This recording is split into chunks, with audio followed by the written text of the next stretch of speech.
I'm very happy to have Charlie Gabriel with me today. My name is Monk Rowe for the Phileas Jazz Archive. Thanks for your time. Oh, thanks for having me. I really appreciate it. We're just talking about, we're all on the same page now, and I saw on your list of accomplishments that you'd played behind some of the 50s performers like Frankie Avalon and that. I played behind them later in life. I started playing behind them after I left New Orleans and went to Detroit. But I started playing music in New Orleans in 1943 during the war. The war was going on, and all the musicians that were able to go to the war, with 20, 25, they were all gone. So there was no other musicians around me, but the older musicians like T-Bar Renee, Freddie Keppert, Kid Clayton, Jim Robinson, and George Lewis. So what had happened, I come from a musical family. My family moved here in New Orleans in 1856.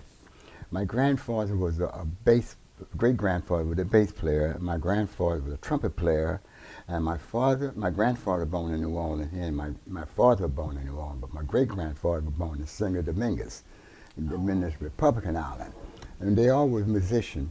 So they were moving to New Orleans in 1856. My dad had 11 kids, and I had 5 brothers, and they was all musicians. My father had, I'll tell you their name in a minute.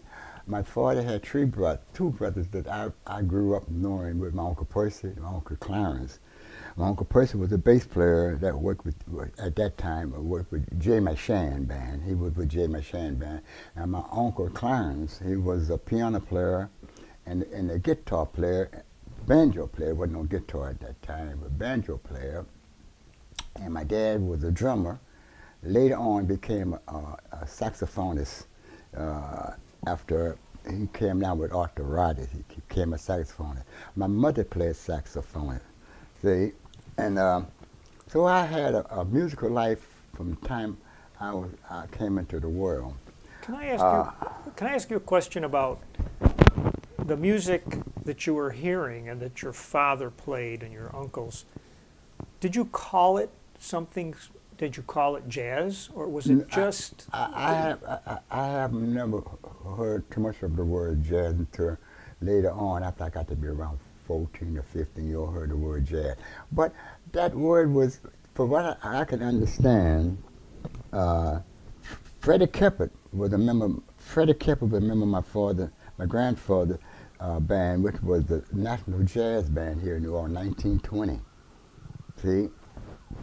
And he was offered a recording contract to record the music. And Freddie Keppert decided he didn't want to record the music because he didn't want to steal his style of playing. So he put a handkerchief over his finger and he played the trumpet. He didn't want them to see what he was doing. That was Freddie Keppert. So I didn't hear nothing about the word jazz, but when I heard the recorded jazz back in 1926, something like that, 24, 26, it was a white group that recorded the jazz, recorded the music. So I was told, they asked me, what kind of music is this? And they say, Dixieland. But that wasn't the right word to say. It was from the land of Dixie. It wasn't Dixieland. It was from the land of Dixie.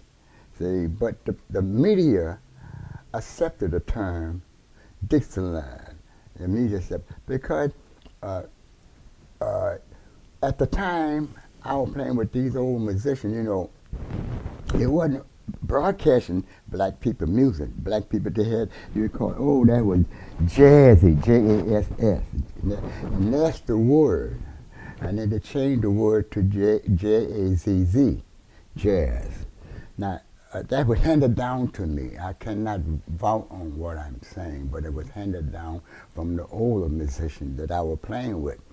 Because every time they would call my father to play, my father be working, he'd say, oh no, I can't take that job, but you can take the kid. But I could read good at 12, 11 and 12 years. I could read good because I started learning at 7. So when I got to be 11 years old, I was almost like a professional musician, because all the old musicians would call my father, and he couldn't take the job. He said, well, you can take the kid. That gave me an opportunity to play with Jim Robinson, play with Jim Lillard, play with T-Bar Renee, to play with Kid Shot, to play with all the older musicians. They all, I was all they little boys. What was it like interacting with those older fellas? Well, my dad was very disciplined. He said, now you, whatever they tell you to do, you do. So I didn't rebel against none of them. In fact, I remember one time I was with the Rika band, and Georgia Lewis was playing right next to me. I'm playing right next to Georgia Lewis, and I must have been making a mistake or something, or doing something, because I couldn't play out of my head. I could read. When they play something out of their head, then I'll be stumbling, you know, trying to play with them. So, George Lewis said, looked down at me and giving me something. My dad said, no, don't help him, don't help him. Let him play, let him learn, let him play like a man, so they can pay him like a man. I was about 12, 13 years old.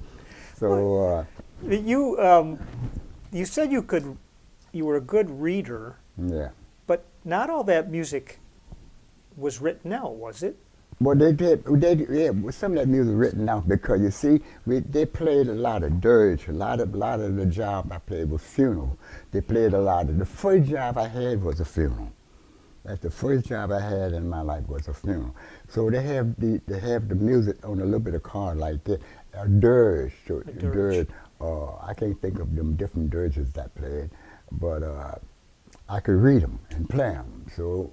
But when they leave, after we leave the body, took it to the cemetery, and we walk away from the graveyard, maybe about a block away from the graveyard, they uplift the music from playing the dirge into a much more lively stuff to help the people that lost their loved one, to kind of get back into their normal self instead of grieving. But as the band pick up these numbers, as we walk on the street, as the band pick up these numbers, anybody in the street hear this music, start coming to the band, coming to hear the band. And so they are playing up-tempo stuff. They ain't playing nothing slow, now up-tempo stuff. And that started what you call the second line. The people journed in, they didn't even know the deceased, but they journed in and follow the band, and they have a good time. And what they do, is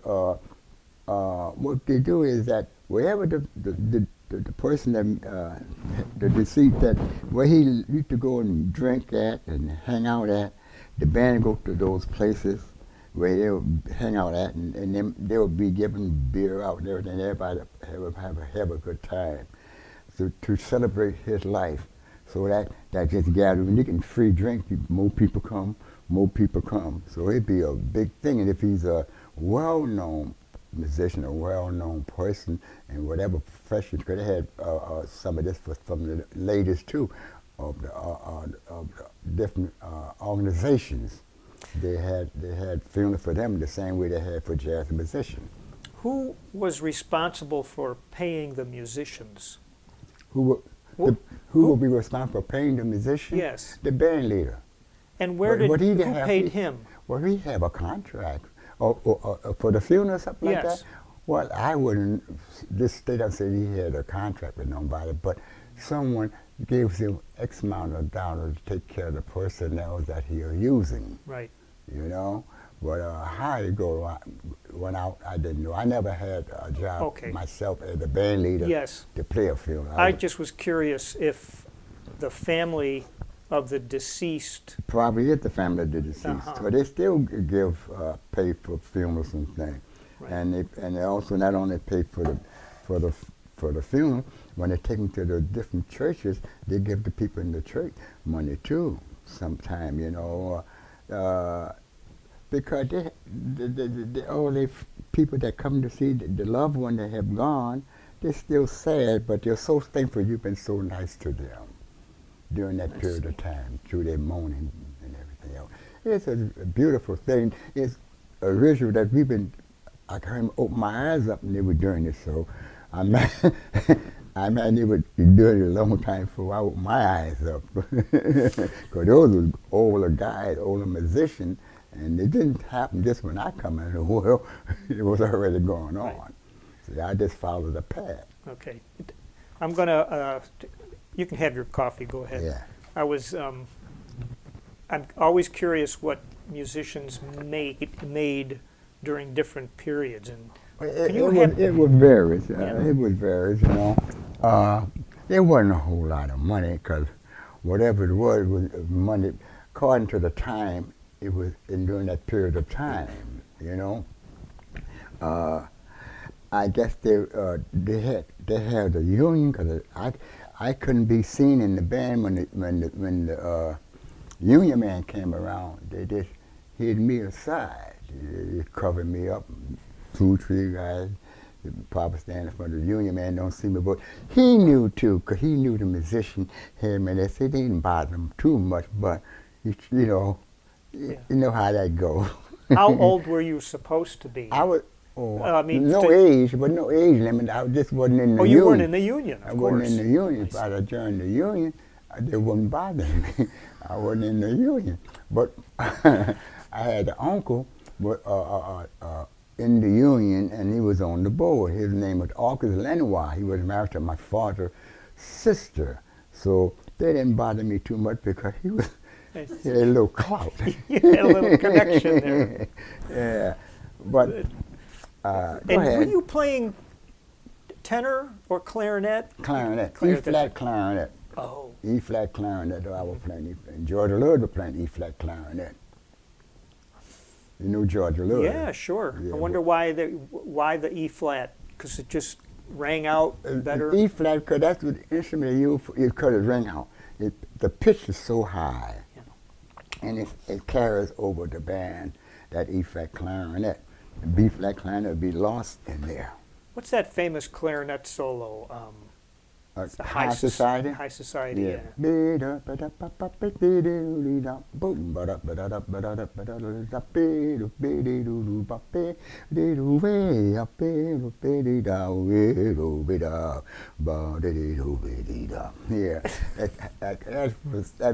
that was High Society. Now that was written by Picou. He written that for the flute. It wasn't a clarinet thing, but it became a clarinet thing. It was a way of measuring the musician's ability. If you can play High Society, then you had the ability to be able to play in the band. You know, that was a measuring stick. See, just like John Coltrane, his measuring stick was what did that Coltrane put out? Giant Steps? Giant Step. That was his measuring stick. And these other musicians, their measuring stick was I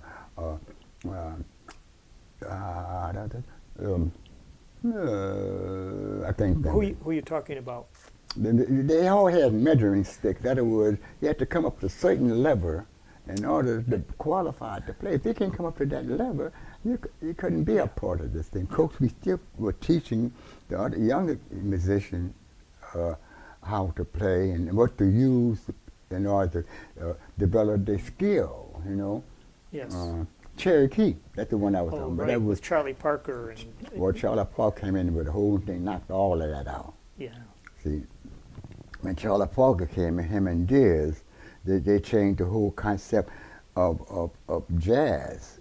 On Charlie Parker's break on a Night in Tunisia, they wrote 7 books on it. See, Night in Tunisia, just the break alone, they didn't talk about his solos, you know. But that you get a little piece of that here and there. I was fortunate enough that when I went to Detroit in 1948, I was lucky enough to be a well-established musician. I was only about 17 years old, and I've been playing since I was 11, so I was pretty well advanced. I had an opportunity to do the thing with Lionel Hampton for a short thing. I didn't stay with Hampton Band at all. I just did a couple of those things with him, and I was fortunate to move on with other top jazz musicians, you know. And yeah, in 1948, Lionel Hampton was sort of headed towards almost rhythm and blues, wasn't he? No, Lionel Hampton, 1948. I replaced it. Illinois Jacket. Illinois Jack was new. Oh, you replaced him? I didn't replace him. In other words, I played the solo after the Illinois Jack. And so gave me a little chance to try and be with that band, but I didn't stay with that band at all. I just did a couple of things with them while they were in the city of Detroit. I see. At the Paradise Theater. But I was an old musician being young, you know. And Hampton liked me because when he auditioned me with two fingers like that, like he playing the vibe, you know. He's playing the piano with two Two fingers. fingers. He made the chord change with two fingers and all that. But it was good. I've been very blessed, musically speaking, because I worked with some of the greatest musicians in the country. I did things with, I was fortunate to be on a couple of things with Benny Carter on a couple of festival, and I did things with Jay McShane. We did a couple of things at the Terrytown Concert House in Ann Arbor, Michigan. I recorded with him, but that never was released, you know. I stayed with J.C. Hurd, and Dizzy Gillespie was in Cab Calloway band together. J.C. Hurd told me that, and so every time Dizzy Gillespie would come to Detroit, he'd be at J.C. home, so I had a chance to mingle with Dizzy Gillespie, which was very fortunate, you know. So I stayed with J.C. 9 years. That's the longest I stayed with one band. Before I went with J.C., I went with Aretha Franklin. I was with Aretha Franklin band before I got with J.C. Hurd band. Well, you and I have one thing in common. Oh. I got to play in the sax section with Aretha Franklin one time. Ah, that's wonderful! That's wonderful! Unforgettable, right? Yeah. She has some beautiful charts. She sure does. But you know, when I got the Aretha Franklin band, Donald Town was the band leader. Who's that? Donald Town was the band leader. And he said, he brought me in the band, and then I went in on alto. I'm playing alto, third alto. And the band was leaving to go to France. They were leaving to go to France. And the baritone player, at the last minute, told Rita he wasn't going. You're not going. They had everything all set up. Said, well, we got to go. When we got over to France, they had a brand new baritone sax over there for me to play baritone. So they turned me on baritone. So I wound up playing baritone with Aretha Franklin, not tenor. I see. I was very fortunate. It was a trip. What happened when I went to France, Chip Alcaz used to be with Billy Eckstine band. He was playing trombone in Billy Eckstine band. He played trumpet and trombone, but he was playing trombone. But he was a great arranger. Him and Quincy joined, from what I understand, it was told to me, but I can't vouch on that. But Quincy Jones was under J.C. and under Chips, see, but he was also in Lionel Hampton band, you know. Yeah. So he did a little studying on the Chip with his writing. See, there used to be speed writing. You know, there was an actor come into the Apollo Theater or some of the places, they have no music. There about 3 or 4 arrangers that sit down. That's how they hustle and made money. See, because they sit there and they need music for your act. Boom, and they start to write. And when your act is finished, they give you the chart. Wow, no computer either, right? No, they were doing right there. Yeah. Right there writing. So Chip became a very close friend of mine. He came to Detroit, lived in Detroit. So he was also a member of Aretha Franklin band too. Chip was in Aretha Franklin band too. Also Marcus Belgrade. Me and Marcus stayed together about 7 years. We had a little group together. Me and Marcus cut a few records. They got a few records out, and we just lost Marcus about a couple of years ago. Yeah. Yeah. Didn't Billy Mitchell come from Billy Mitchell? Yeah, Detroit tenor also? player from Detroit too. Yeah. Majority of the musicians that are in New York are Detroiters. They first migrated to New York in the 40s. See, and that would be Stad Jones and Melvin Jones and all of those guys. They migrated to New York in the 40s.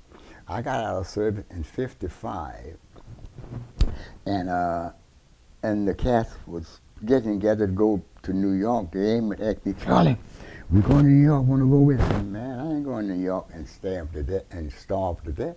Oh no, man. No. Of course, my uncles had already warned me about coming to New York. They had, my mother's brother had the Salad Green show out of New Orleans that folded down in 1931, the Salad Green show. You ever heard it? Look it up. Ethel Waters was on the show, and Bill Robinson was on the show. So I had music from both sides of my family that were dealing with this music. That's all we ever did. That's all I ever. I had never worked a day in my life other than played music. See, other than played music, I never did anything else but played music. And my father taught me. I didn't go to no college and no school like that. Mm-hmm. My music was taught from my dad down to he had to all of us. I had 5 brothers. My brother Martin, older one, played trumpet. August played trumpet too, and I wanted to play trumpet. My daddy said, no, oh, you guys playing trumpet, we ain't getting no money in this house, so I got to play something else. Why is that? Well, because they all of us played trumpet, he only hired one trumpet player. To give me no money, you had to play something to bring some money into the house. You help to support the family. You know what I mean? So he told me and my cousin, Clarence Ford. You ever heard of Clarence Ford? Yes. Clarence Ford, my cousin. My dad taught Clarence Ford and me together. He caught us fooling with what you call a potato whistle. We was in the yard. We had a potato whistle, which was like a potato, but it had 3 holes on the top, 3 holes there, and one under the bottom. See? They had one on them, and we played the whistle by numbers. We had no by number. 1, 2, 3, 4, 5, 6, 7, whatever it is. And we had a little song, number 2, and I'll play it, and Clarence said, he said, you boys want to learn how to play music. My dad said, come on in here. He took us in the house, and he sit us down, and he started teaching us the clarinet. I think my cousin Ford he got a C clarinet for my cousin Ford. No, he gave me the C clarinet.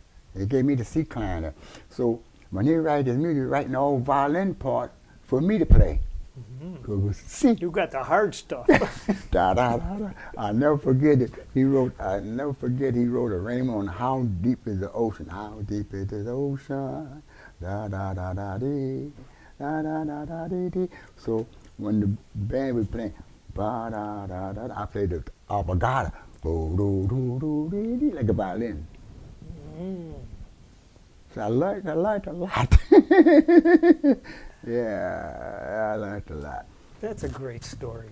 Well, how much of the music, the years you spent in Detroit, obviously music, the styles changed over the years. Why, sure. When I went to Detroit, I stopped playing clarinet for about 20 years because there was no job for clarinet.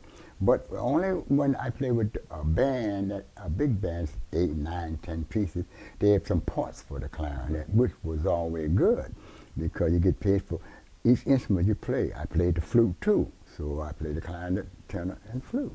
See? So I was trying to learn another instrument. They're going to pay me for it. Yeah.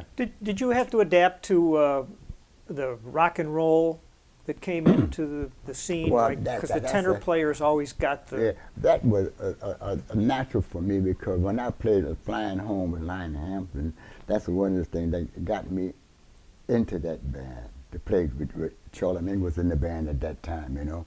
So I would play the horn and, you know, and I used to do all that. So out entertaining the public. I can't stand over there blowing my horn, you know, and look cute. You know, you have to move, entertain the people. It's 2 type of way of playing. Like I have to tell these guys at the club here right now. When you're playing jazz, like we like to play, the people come and they sit and they have the jewelry and they listen. They're not jumping up and down. They're listening to, it's a listening music. Now, when you go to a club where they got a bottle of beer in their hand, a drink over here, they want to be entertained. They don't want you to sit up there and they blow all them notes. No, show me something, baby. You know, tell me what. Let me feel the beat. and the beat goes on, you know. So that's important to know the different type of job that you're playing. And if you're doing things in hotels like that, and you got a piano ensemble with a horn thing, you play music for people could listen because they're eating. You don't want to play things to disturb. You got to learn all of this. This is a part of the business. Music is a business. See, and it's a full-time business. And, you know, because it's all over the world. Because music is the strongest force we have. It conquers everything. It soothes you down and bring all the best of you out. See, even if you get angry with your girlfriend, if you talk right and sing song right, she'll come back. You know, music is the strongest force we have. So I pay a lot of attention to that, and I pay a lot of attention to the audience that I'm performing in front of. You know? Good advice. Did your father talk about those kinds of things, like beyond how good you play the saxophone or the clarinet, you have to behave like this? Did he give you advice? My dad was so strict.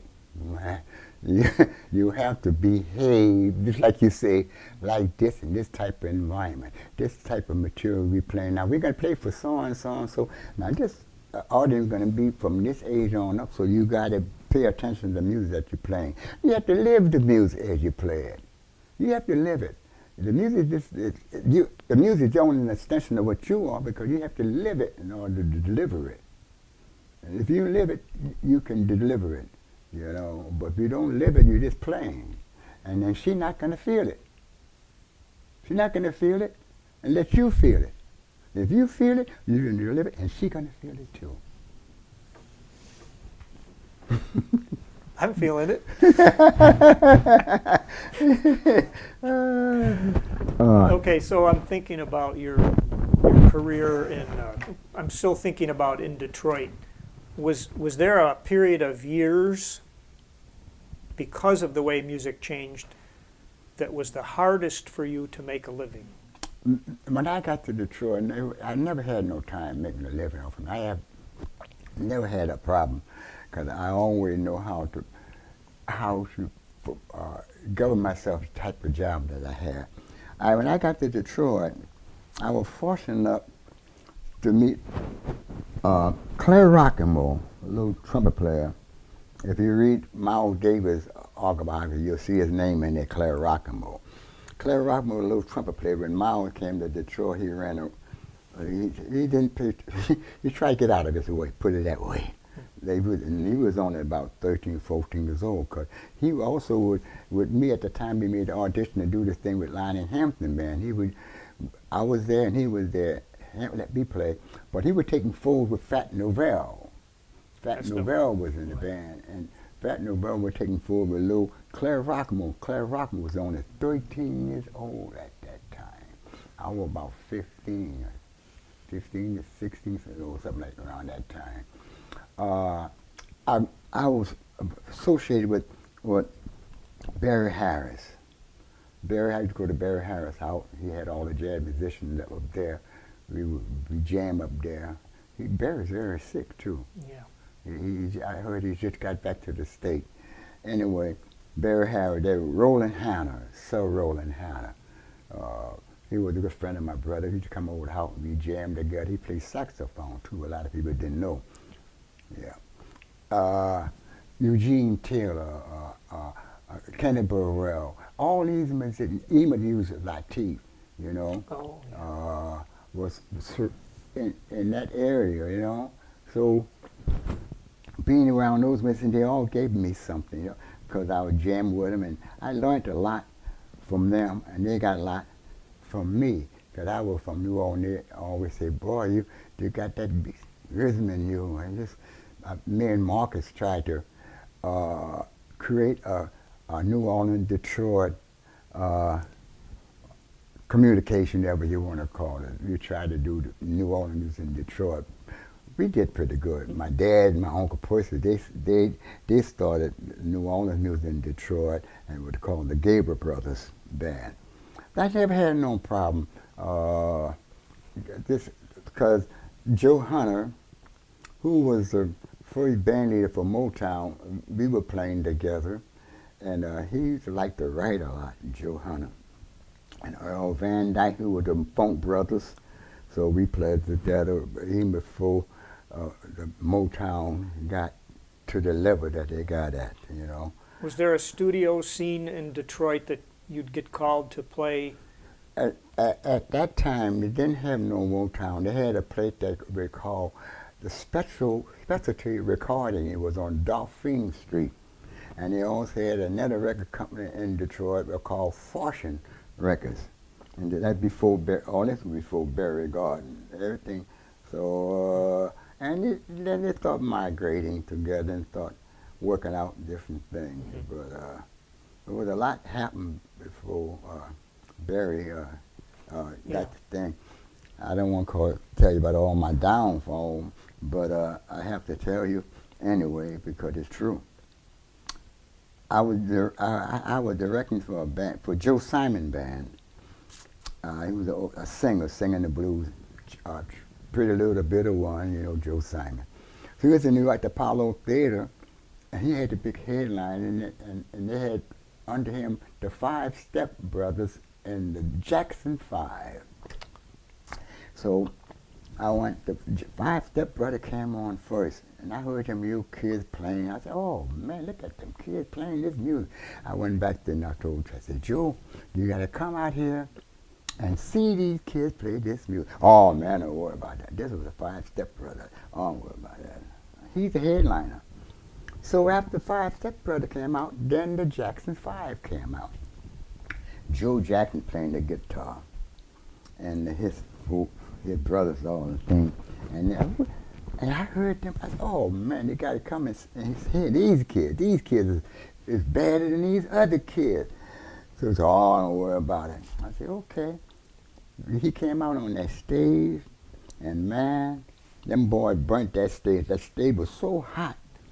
I'm directing. I said, okay, fellas, here. Bop, boop, beep, bop, boop, beep, bop, boop, beep. Joe Simon, everybody. The curtain open up, and he come walking out there, and the people just looked at him. He couldn't do nothing. That stage was too hot. He started singing, Frankie and Johnny went hunting, or whatever that was. Them two boys. I met, so old man Joe talked to me and he said, I need some help with the kid. You can do by me being a band. I said, well, I'm trying to talk to Joe and get Joe to talk to you because they had a recording company in Nashville. Maybe we can do something with them kids, you know. Nothing happened. I met Joe. I met Michael Jackson then. He was only 11 or 12 years old. And blew that thing. Donna Roy come out right back behind me and took him down to Motown, and the rest of it is history. I could be a millionaire now. That's not bad. That's not bad. But listen to this one. Listen. My little nephew came to Uncle Charles. You got to hear the little blind boy play this piano. He lived on the same block. My nephew, on Humble Street, the same block in Detroit with my brother, with my sister. Oh, they worried the hell out of me. Come and hear these kids, hear this blind boy play. I said, oh, go ahead and get it. Oh, Todd called me, Michael, Stevie Wonder. Stevie Wonder come down to my sister's house, and look, he must have been about 10 years old. Came in, I said, go ahead and play. Oh, and he just playing. Well, by me being such a old musician, I seen other young musicians, young kids, play much more than what Steve was playing to me. Now that me probably was playing a lot, but I wasn't paying attention to it. So I said, oh yeah, he went on about his business. 2 years later, Joe Hunter met Stevie Wonder, took him down to Motown. The rest is history. I had some bad breaks. That could have been another million, your second million. I had some bad breaks, man. Look at it. Oh, so I know that'll make you laugh. Two jank. I missed both of them. I had more opportunity than anybody. Oh, gee. I wanted to ask you about playing in France. Oh yeah, I'm gonna tell you about that. Yeah. 'Cause Anyway, I noticed a little story, like someone over in France Yeah. heard you play and Yeah. said, "You're from New Orleans, right?" yeah. What happened? Chip Elcott wrote a Raymond my way, did it my way. I told you they toured me on baritone. You know, they're gonna feature me on my way. And so Chip wrote the Raymond, so we were rehearsing it in this place, and there was a guy way in the back. And I got off the bandstand and walked up to me, okay, he said, "You from New Orleans?" I said, "No, man, I'm with Aretha Franklin, man. I'm from Detroit." He said, "No." He shook his head. He said, "No, you from New Orleans." He said, "What your name is?" No, he said that. He said, "It's in your music, you from New Orleans." He said, "What your name is?" I said, "I'm Charlie Gabriel." He said, "You know Manny Gabriel?" I said, "Yeah, that's my father." He said, and he calls Mabel Gabriel and Alice Gabriel, different women's name. I said, "I don't know them." But I found out he liked me anyway. He's a very fine man. He liked me. He took me around, let me see Cindy Bechet's statue. Took me to Cindy Bechet's statue. I'm looking at the statue. Found out that he knew my grandfather, because he used to live here in New Orleans. He knew my grandfather. He was in music, but I don't know what he was in. But he knew my grandfather, and that's how he knew who I was, musically speaking. So I went back to Detroit. I told Dad, I said, "You know, you guys known all over in France." I said, "This guy told me that I was from New Orleans." I told him what happened. He said, "I know man." He said, "No, he don't mean me. They call me Little Man." They call my father Little Man, call my grandfather Manny. That's how that went. So after that happened, I went around interviewing all my aunts and uncles that was still living and still was in music and things. So I did a lot of research and found out a lot of stuff that I didn't know nothing about. Because, you know, they have closed mouth. They don't tell you nothing, your parents. So my mother speaks French fluently, and anytime we get around her, and they be speaking her, and Miss Perch be speaking on the step and everything else. Say, "Oh, get out of here. You too wet around the ear. You want to know too much. You know, get out of here." So what they do, and if you didn't get out, they start speaking French in front of you, so you won't know what they're talking about. So I'm sitting up there, my mother and Miss Perch and them, they're just speaking French because you don't know what they're saying, and they won't teach you because they don't want you to know. Now, on Daddy's side, Daddy speaks Spanish. You know what I mean? So him and her, I don't know how they do that together when they don't want you to know. How they can communicate French and Spanish, I don't know. Because you said your grandfather was from From Dominican Republican Island. Mm-hmm. My great-grandfather. My grandfather was born in New Orleans. Okay. See? So that was the story on that. So you learn a little bit as you get a little older. You learn a little bit more. That's how we got a chance to get to Detroit, because they was getting out of my older brothers and them. My brother Martin, my brother August, they played trumpet. Leonard played trombone. Joe, my brother Joe, he played bass. My brother Elliot played piano. See, and I played reeds. Couldn't get them to play together to do one record. Couldn't get them, but boy, I begged them everything else. Come on, you guys. Oh, they made a couple of rehearsals at the house. Oh, they rehearsed pretty good, and before you know it, they are all dancing. And rehearsal's over with. I couldn't get them to do it, but I loved them. We played together quite a lot, but I couldn't get them to do a record with me. I couldn't get them. That'd be so good if I had one. I'm fascinated by the musical family tradition in New Orleans, Mm-hmm. and I'm wondering, was there other traditions where the children were expected to follow the family business, like being a barber or plumber, or was it pretty much just a musical thing? They had no other intent to do anything else. The ladies, my sister, I had 5 sisters. They were just getting out, finding their boyfriend and getting married and having babies, or whatever they wanted to do. I had a large family. You know what I mean? So the ladies wasn't worrying about music. My mother just played saxophone, and Dad asked her to play with him. Dad and her would sit down and play something, but other than that, the other ladies didn't care about that. And Did your mother play gigs? No, my mother didn't play no more gig. My sister played. I had a sister play saxophone. My older sister, she was playing with my daddy before I was born. Her name was Florence, and she married a guy named Simmons.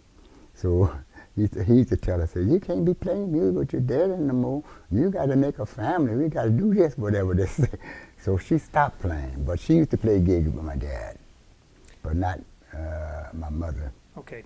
I want to go back for a question. All right. When you were a kid and you started playing with the bands for the funerals and so forth. No, my dad, go ahead. Yeah. Were there any women allowed to be playing in those groups, or were there white and black musicians together? They were white and black musicians. See, that's what a lot of people don't know. They thought all the band was always black. Then you hear a lot of black guys playing in the white band that were passing Palazzo Blanc, you know. So, and here in New Orleans, you can do whatever you want to do. Like even the dark-skinned guys will cross the color line. They'll put a rag on their head, just like they're in Africa or someplace, and then go in all the restaurants just like anybody else, and they won't know who they are. See, that's how that went. So the darker-skinned people. You know, they don't even think of the complexion. This idea, if you don't have something that represents another country, you can come in there. But if you on the pass, you know, Paso Blanc go over, you just do something, you go over. What's that term you just used? Paso Blanc. Okay. Yeah. Pass for white. Pass for white. Yeah. Yeah, Paso Blanc. You just pass over. All my mothers, they never did let her be black. Every job she got, they gave it to her as a white lady. See, and we accepted her as a white lady. The money was white lady. Do you have a family tree written down? Oh man, yeah. My sister got a family tree, and she's in Wichita, Kansas. A lot of this stuff. Then they got another book out, written by my cousin Larry Gabriel. My father played old-time music, and in that book you will see some of that information. You got that on your list? I have some of it right here. Okay. Yeah, very fascinating. Yeah. In fact, I think he was talking about you. We went playing straight to the bar. It was hot, and everyone in the band started drinking. 15 or 20 minutes, and a trumpet player played the trumpet, called for the musicians to get back in time. Mm-hmm. Yeah, but this is a funny family. Some of this stuff you might have to edit out, but I wish you use some discretion how it hit the public. You know, sometimes they say things one way and they take it another way. You know, that do happen. Mm-hmm. You know, it's how you present it to them. I just speak what I feel and what I know. Yeah. Was there any downside to trying to make a living as a musician, or either with you or your friends? Oh, there's always a downside because you depending on people having parties and having weddings and having birth. You see, a lot of other things come into the focus other than just playing in the club or playing festival. You know, a lot of other things come in focus. So you hit the day, you miss tomorrow. You hit 2, 3 more days, and miss the next day. I have experienced that all through my life as far as hitting this road. And I don't want to tell you some of the hardship, but I've been exposed to the other side of it where you miss what we call, you miss so many meals. See, you miss a meal because I can give you one idea. I had a group on the road, a trio, and we were working in Appleton, Wisconsin, and my drummer, a white boy, because I had a mixed trio, he overplayed his hand with this young lady. Overplayed hand. He just buying drinks and everything, you know, and he always playing big shot. One time for us to check out the hotel, it took all our money, my wages and the trumpet, because he overplayed himself. We had to pay his bill, pay our bill, and have to pay his bill. And we were leaving from Appleton, Wisconsin, going to Rapid City, South Dakota, where the president in the mountain, wherever that is. Got there, and we had between the three of us, we even had $10 between the three of us, you know. So, oh man, what we gonna do, man? We gotta make it. Well, the policy in the band, what I had made up, and that we don't tab no money, we don't draw down no money, we don't tab no drink, because people don't know what you have in your pocket unless you put your hand in and bring out nothing, you know. And if you put looking good, they don't know what you have in your pocket. You have to look the part and act the part. We had no money, and that, so I said, well, I'm gonna go to the priest. I'm a Catholic, and let him know and dispatch. I need some money to rent us the wheat, and I'll bring the money back to him over the weekend. I went to see the priest, and I told Forder my condition, and Forder went in his pocket and pulled out some chump change, about $5 or $6, something like that. Yeah, I said, give me that. Oh, no, I need more. And I said, well, that's that. Now, I only had $5 or $6. So we went to the store and we bought a box of Ritz. And a big bottle of peanut butter. And we put the Ritz on, with the peanut butter inside the Ritz, and we marked 3 in the morning for breakfast, 3 for lunch, and 3 for dinner. Is that hard? That's hard times. So, I know you're laughing at me now, but that's okay. It makes for a great story now, doesn't it? Yeah, that's one of them. They do have some other ones, but yeah. That one there stands out in my mind all the time. And what really made it really bad, you're playing at the airfield base, Sulphur Airfield base, that's what it was. And everything would come from the kitchen to serve the soldiers and thing on the table, and you can smell that good food coming, and you smell it going, and you smell the bones going back. I know you didn't want to hear that. I know you didn't want to hear that, but I told it to you anyway. That's a good one. Enough to make you want to go find a uniform and put it on so anything. you can go sit down and eat. So well, I'll be going to book that for 1 week, so that didn't last too long. Be able to recover. Well, I guess you didn't hold a grudge against the Catholic Church, because didn't later on you do some jazz masses? I wrote a jazz mass to sing. Who would I write this for? My niece, first of all, I have a niece who is a pianist and music director in the church. And that story was kind of funny, because I was in Indonesia. And something hit me, said, write a mass, the music for the mass. And my niece, being the director, she was here in New Orleans, and I was in Indonesia. Now I called up. I said, Marjorie. She said, yeah. I said, what do you do when the priest doing so and so and so, or something? Everything I want to know, I'll ask her. I'm in Indonesia, and she said, what I do so and so and so. I said, what do you play at that time? See, the Lamb of God. I said, oh, the Lamb of God, okay. The Our Father, and the different parts of the Mass. So I wound up writing the music for the Mass while I was in Indonesia. You know, I got a beautiful Our Father, beautiful Our Father. So in the morning, anyway, let me get on story. So I wrote the music for the Mass, and the Lamb of God, I said, okay. I said, I'll write the Lamb. I wrote the Lamb of God on an African scale. Lamb of God, the whole tone said, Lamb of God, who take away the sins of the world.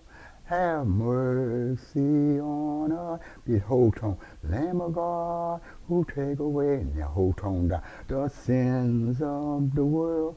Have mercy, grant us peace. Okay, that worked out fine. Lord, have mercy, Lord, have mercy, Lord, have mercy on us. Christ, have mercy, Christ, have mercy, Christ, have mercy on us. And that was on the Lamb of God. And the other one was that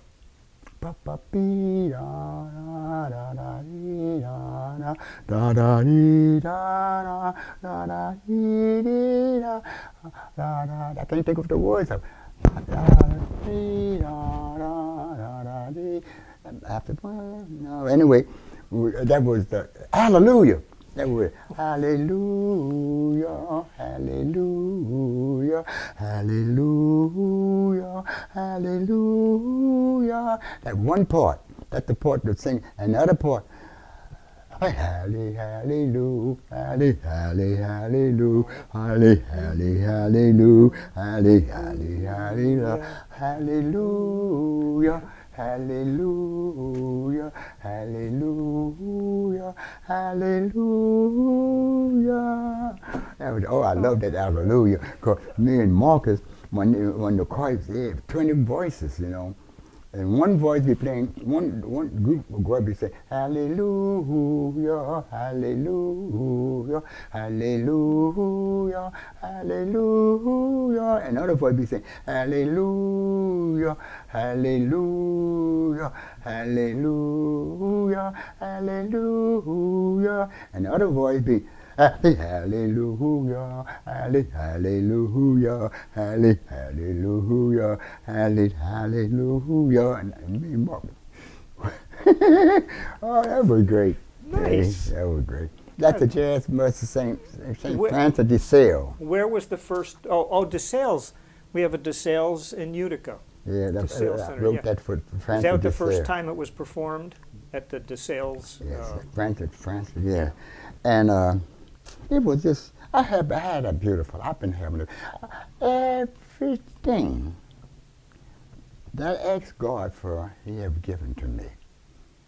I just can't, that might make no sense to some of me.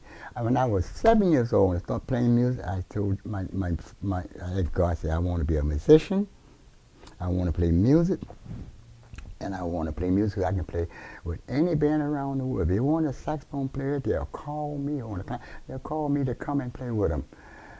And believe me, as I sit in front of you, I've had musicians that call me from France, from London, from Switzerland, from Indonesia.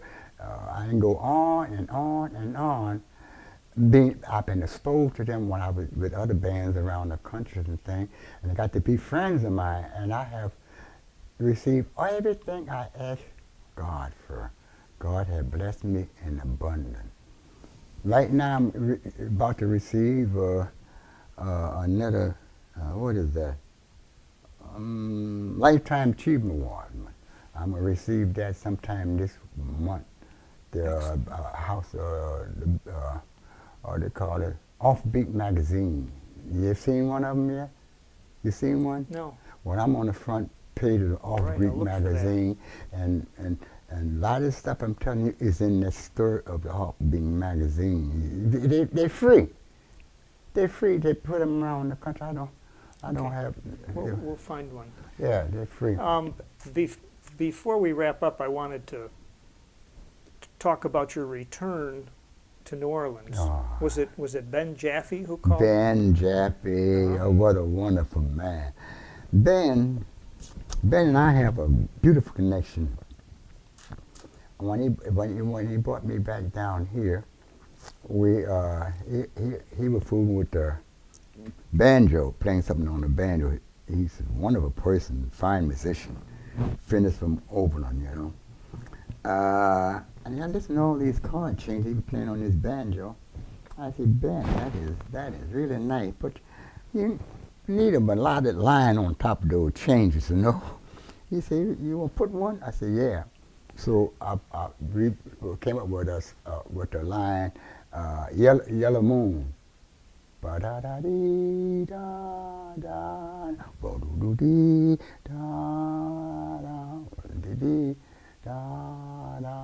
do-be-do-ba-do-be-dee-da. Something like that. I can't remember. We recorded it. It's on one of these albums. And then, by him being a bass player, we connected really good because he had the bottom of the chord, you know.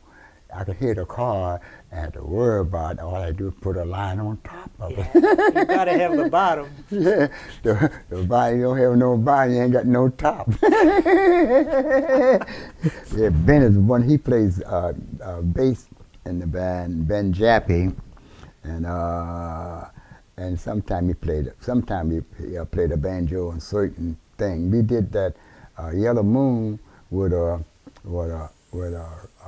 group of ballet dancers, and they danced on it. Yeah, we did that for about 2 years with the ballet team, and they danced on the Yellow Moon, you know.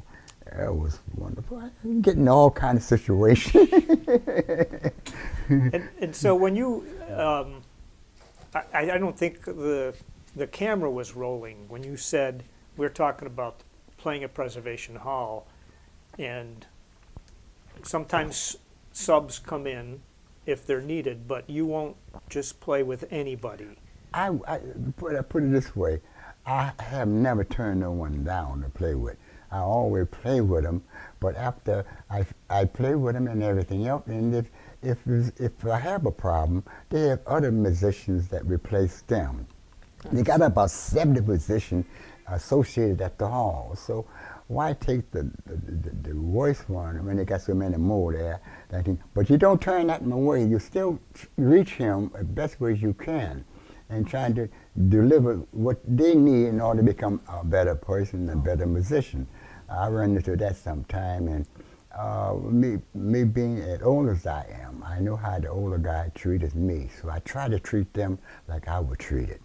See, I don't look down. The only way they're gonna get it if you hand it down to them, see, and show them the best way to get to what they do. A lot of time, majority of the musicians that play with me, a lot of time I'll be warming up, and I'll be trying to warm up on things that will be enough to catch their ear that they will ask me about it, and then I'll show it to them. See, I got them doing a lot of diminished chord, but then if they got 3 of them there, I can put them on each one on a different note and play the same phrase. I said, you starting on the G, and you starting on the E, you starting on the C sharp. Let's do it again. Come on. See, I do that on a Limehouse, you know. Limehouse. You just came the other day after you'd heard me doing it. Is it okay if I borrow that lick from you? You can take that. And an easy way of taking it is nothing but a B diminished that you starting on the C sharp. Do, C sharp, E and G, B flat, C sharp, E and G going up. So you put each one of them on one part of the diminished. You on the C sharp, I was on the E, the trumpet player on the G, the other player is on the B flat. See, and you play that all the way up the line and come down with see, come on down with it. And also with the augmented, flat 5, augmented going up, flat 5 coming down. Coming down 8, 7, flat 5. Otherwise be C, B flat, G flat. B flat, A flat, E natural. Coming down, going up is C, G, C, E, G. So going up, augmented, coming down flat 5. Nice. Yeah, I know you got it. You already see it in your head. I know you. Isn't that right? I'm a saxophone player, Yeah, so I'm watching your that. fingers. I Yeah, oh, okay. I know you got it. You can see it too. Yeah, exactly. And you see how it works. It works out good. Way back in the interview, you said something about Dixieland. You said, no, the land of Dixie. Now, the Preservation Hall, if someone came from out of town and met you, Mm-hmm. and they said, well, what kind of jazz do you play at the Preservation Hall? Traditional. Traditional. That's the name of the music that we play. Because if you play a song in 1920, play the song you play now, and then it is 2000 and something, we are just doing, it's traditional. We playing the same song at another period of time. What makes the song different is that in the 20s you live this way, and in the 2000s our lifestyle changes. So we are the music. The music on the paper don't tell you nothing. You are the music. And what you do and how you live and what you've been exposed to come out in the music. Now if you're playing saxophone, the saxophone is an extension of your organ. As you blow, see, you can take the horn away and all you just got some F. But when you put it to your horn and start blowing it, what makes your organ make that note come out is an extension of who you are. That's what happens.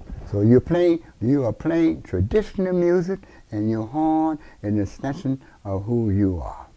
It's your organs. Otherwise, the horn don't do nothing by itself. See? So, and if the horn don't do nothing by itself, whatever you're playing is the music. And if you're the music, what kind of music you're playing? You are the music. But if you stay on the paper, that's the problem. A lot of guys can play everything. They take it off the paper, but they never play it. They just still memorizing the notes and they're playing. You have to make that music become who you are. Whatever you are. You have to be. I can play Rowe's Woman, she's not going to feel none of that. No. But if you play,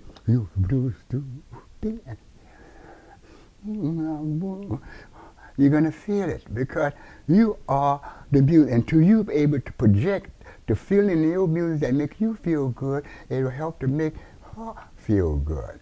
But if you can memorize it, I have memorized a lot of songs and don't be playing it. Playing the notes, but I don't be playing the song because I never did learn it. I just took it off the paper and just memorized it. You got to learn the song. And if you're really good, you try to learn the words of it. See, every song you play, you should know what you're playing. Learn the words. The words will teach you the song too, because they tell you what the thing is about, what the song is about. You have to learn it. You might not want to take time to learn the word, but look at it and find out what it is all about.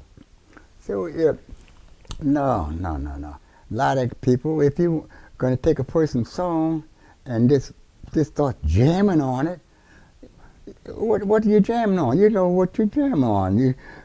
Come on, man. Learn the song. Learn how to listen at the song. We listen different.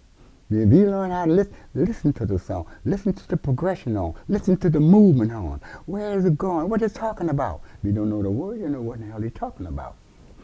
You know? All this is important in playing music. Yeah. Very important. When we take it literally, everybody can hear. I tell my musician, there are 7 of us, 6 of us on the bandstand. Each one of them is great musician, very good musician, each one of them good. But we all got to play together. The 6 of us got to play together. We can do Lady Be Good. You know Lady Bird, he know Lady Bird, he know Lady Good. But we got to do this together. We got to do Lady Be Good. In other words, just because you know Lady Bird, we off the plane, we all playing what we want to do ourselves, because you ain't reading the music, but you are the music. So if you don't synchronize your thoughts and things to what the leader is doing, then you're playing by yourself. You have to, the leader is leading us, so you have to think, especially when you ain't reading, because you are the music. So you have to think melodically how he playing, so you make your notes what's going on. So we all got to think like one, so we can be one person that play. Oh, sweet and lovely, lady be good. Oh, lady be good to me. We all got to think that we're not. I'll be the oh sweet, and they say, oh sweet and lovely. No, you're playing lady, but you're playing. Where are you? Come on, you know what I'm talking about. I do indeed. And It's so important. I'm going to memorize some of your words today. You fascinating. And I'm so glad you came to meet with us today. I'm glad you had me. You are the music, man. So You are the music. You are the music. And they have to realize that. They have to really feel that they are the music. They have to feel that and they have to really feel that we're speaking with one voice. And when the time for your solo, you do anything you want to do on your solo. I don't care what you do. But when you come back, one voice. And that's where everybody can stay on track. Because there ain't no written music here. We are the music. all right. Thank you for your time today. Oh, man, thank you for having me. Joy.